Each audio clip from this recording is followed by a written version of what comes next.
100th anniversary, there could be no more appropriate commencement speaker than an individual who has personally been on our faculty for 50 of those 100 years. And as most of you know, Dr. Dirksen finishes her full-time active career and ministry here at Lee this week, and for the first time in our history, served for 50 continuous years on the Lee faculty. But she is a lot more than just the person who's been here longest. Listen to this train. I hear that train a-coming. You know, the guy could sit there and blow his horn all the way to Louisville. I can't compete with this train.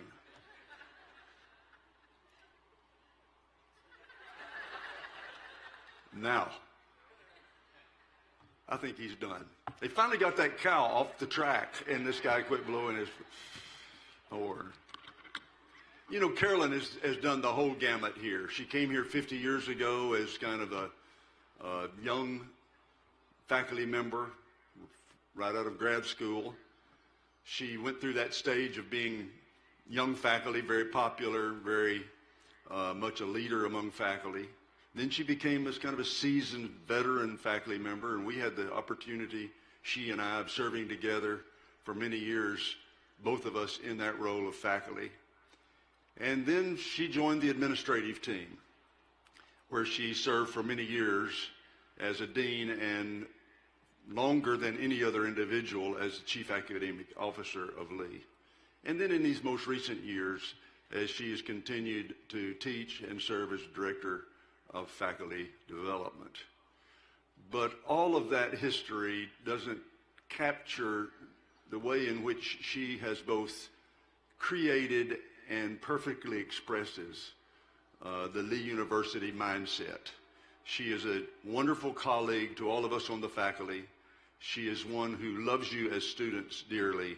She is Lee University. Please welcome to our stage and microphone Dr. Carolyn Dirksen. Carolyn.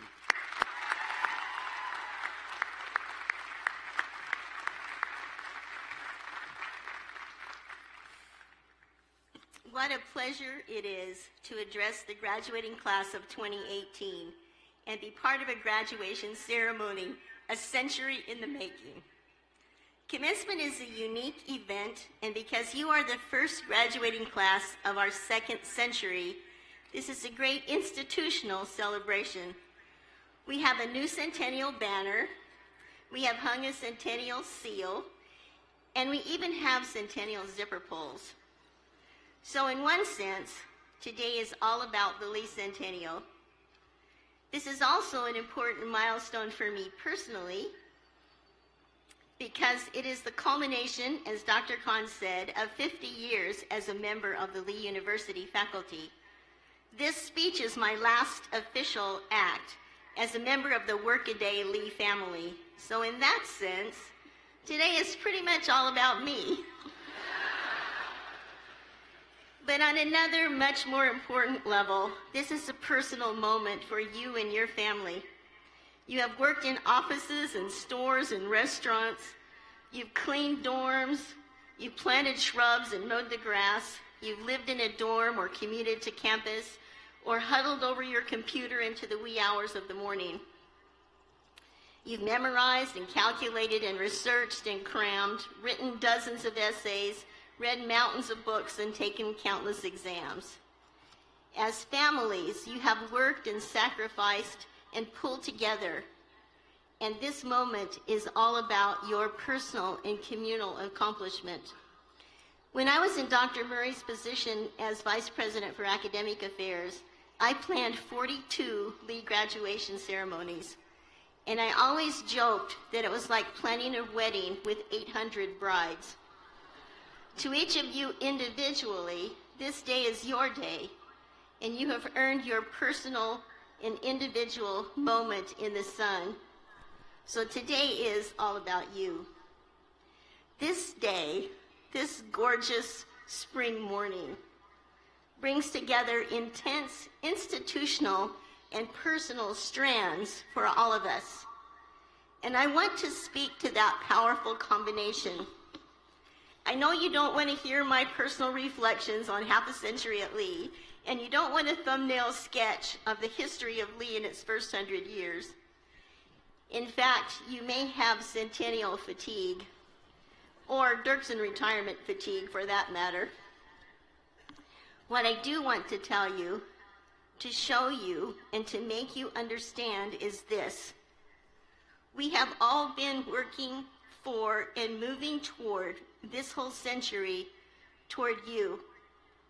This class, exactly as you are, is just what we've been thinking about and praying for and dreaming of throughout our first 100 years.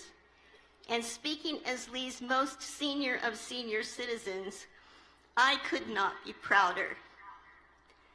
I know I said I wouldn't give you a lengthy history, and I promise I'm not going to, but allow me to explain that founding vision and the trajectory that brought us to today.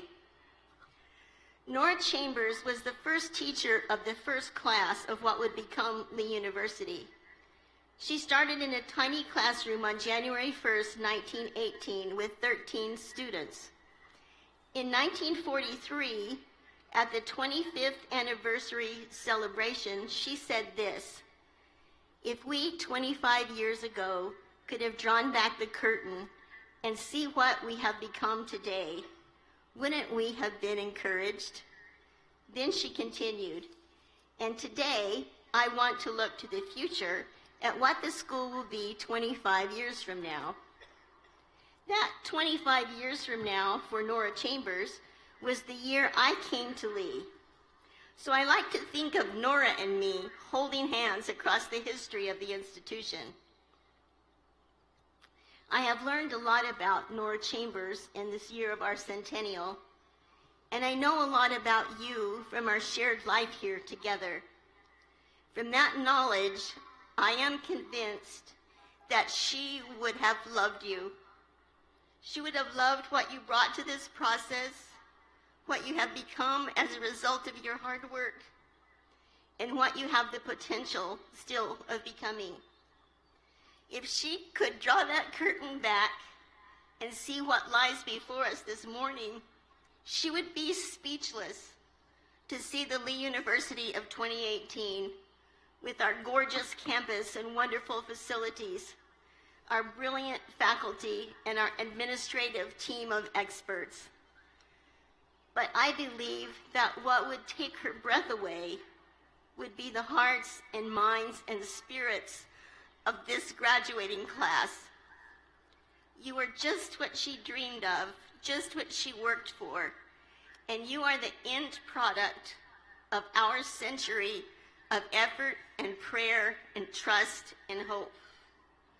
On that first day of class, Nora Chambers' greatest dream and firmest intention was to prepare her students to go out into a troubled world and make it better. A century later, this is still our goal. And here you are, the grand outcome of her dream, poised to change the world. For the first half of Lee's existence, the goal was to prepare a skilled and informed set of servants for the church. 50 years ago, we broadened our reach and set out to prepare world changers in a wider variety of disciplines. We dreamed of providing a constant stream of well-trained, highly skilled, visionary young people in a range of professions who would bring the power of their faith into the workplace and who would express the love of God to everyone they met. When I arrived in 1968, Lee was transforming from a 2-year school to a bachelor's level institution, and the ink was still wet on the curriculum for the 3rd and 4th years.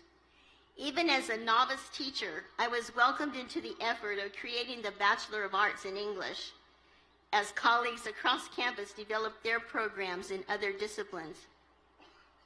In those days, we dreamed that our English majors would become Christian writers and scholars, that our science graduates would one day be admitted to medical school and become caring physicians, and that our education majors would flood the public schools with teachers filled with grace.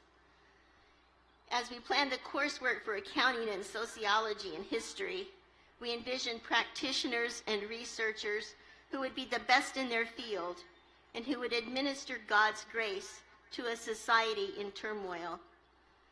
1 Peter 4:10 captures the vision that guided us for the past 50 years.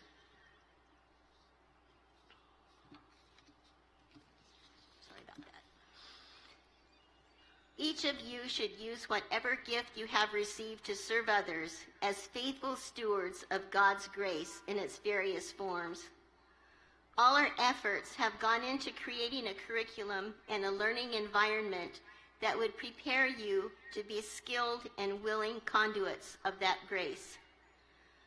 We also honed the religion requirement, trying to address these central questions. What are the essentials of Christian faith and doctrine that all our graduates must carry with them? What truths lie at the intersection of their faith and their academic work? The student life sector has focused on fostering a broad range of Christian life skills, and throughout these 50 years, chapel has been a core of our activities, demonstrating the necessity and the power of corporate worship. By the 1990s, Lee was growing by leaps and bounds, and we scrambled to find faculty and staff who shared our vision. We hustled to create academic and social programs for a more diverse array of students' skills and interests. It was a heady and exciting decade as we added graduate programs and prepared to become a university. But it was also a time of intense focus on the central mission of preparing students to do God's work in the world. In the midst of that electric atmosphere of rapid change, it would have been easy to get distracted and lose our way, becoming either too narrowly focused or so broadly sweeping that we missed God's perfect balance. Those of us guiding this change woke up every morning praying for God's direction as we made crucial decisions about hiring and shaping the contours of our students' lives, both in and outside the classroom. We worked on the general education requirements, weaving in experiences to help our students see the face of God in people who are unlike them around the world, and to understand the grace of serving the least of these. We prayed for graduates who would be critical thinkers and who would be secure in their divine vocation. And we worked to develop coursework and readings and experiences that would support those insights. In the first decades of the new millennium, we have not slowed down, nor have we changed our focus. So all that rush of work, all that earnest attention to finding the will of God, and all those conscientious efforts to enlarge our tent bring us inexorably to you. All of it has led to this exact day when we measure the success of our first century of work by who you are poised to become, and the work you are prepared to do in the world. Despite all those decades of growth and change, I believe Nora Chambers would recognize you as just what she was going for in that crowded little dimly lit room a century ago. She would recognize your willingness and your ability to go into a hostile and difficult world to bring light and life. You might imagine that Nora Chambers came from a much simpler world, and that she could not recognize the challenges you face, or that she would shy away from the world's great dangers. Because she was a highly educated woman for her era with a diploma from Holmes Bible College, you might imagine her as a privileged intellectual elite without real life experience. On the contrary, before she became Lee's first teacher, Nora Chambers was an itinerant evangelist sharing the gospel throughout mountain towns in Appalachia. As a woman, she was not readily accepted in those conservative pulpits, and she presented a message of Pentecost and holiness that people did not want to hear. She traveled with her husband and another couple, and more than once they were driven out of town. One of her colleagues was beaten and thrown into jail, and a church where they were speaking was burned in protest of their message. Some days she walked 20 miles to get from one service to the next, and she and her band never knew where they would sleep or where their next meal was coming from. But here's what she said about those experiences in her reflective journal. Those were wonderful days when we felt the true blessings of God. We would sing as we walked from one town to the next, and God was always with us. Being an activist for your faith is in your DNA, and Lee has done its best over this past century to empower you with the skills and the knowledge and the courage to be a healing force in a broken world. So you are our final exam. We have tried to do more than impart information. We have tried to fulfill Ephesians 2:10, helping you become God's work of art in mind and spirit to do good work that God has prepared in advance for you to do. I believe all of us at Lee, both past and present, deserve an A on our final, because I believe you are all on a path to fulfilling our century of dreams. You are Alejandra Guajardo, a budding theologian, poised to articulate a deep understanding of Scripture from the perspective of people on the margins. You are Tori Shepherd, following in the footsteps of generations of ministers who graduated from Bible training school in Lee College. You are Aaron Davis, who will minister as a nurse filled with the mercy and grace of God. You are Christiana McCombs, a musician whose talent flows from the inner music of the voice of God. You are Nick Eckert, with your servant's heart, who will work in the developing world as a missionary doctor.